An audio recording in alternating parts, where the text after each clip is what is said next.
বাড়িতে বসে বসে কি ভাবতাম সেটা তোকে কে জানালো? এখানে কি ফিল হয় এটা তো না হয় তোরা সবাই দেখতে পাচ্ছিস।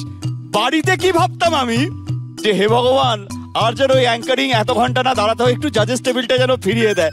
তখন ভাবতাম আবার চ্যানেলকে বলবো, চ্যানেল হয়তো অপশন দেবে যে হয় অ্যাঙ্কারিং করো না বেরিয়ে যাও।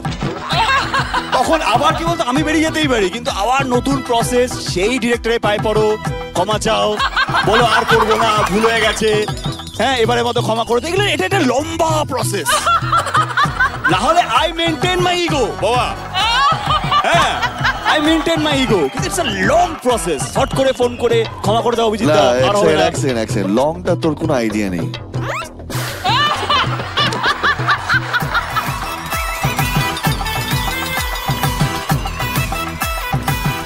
আমি আমার কথা বললাম বাবু, লংটা তোর কোনো আইডিয়া নেই।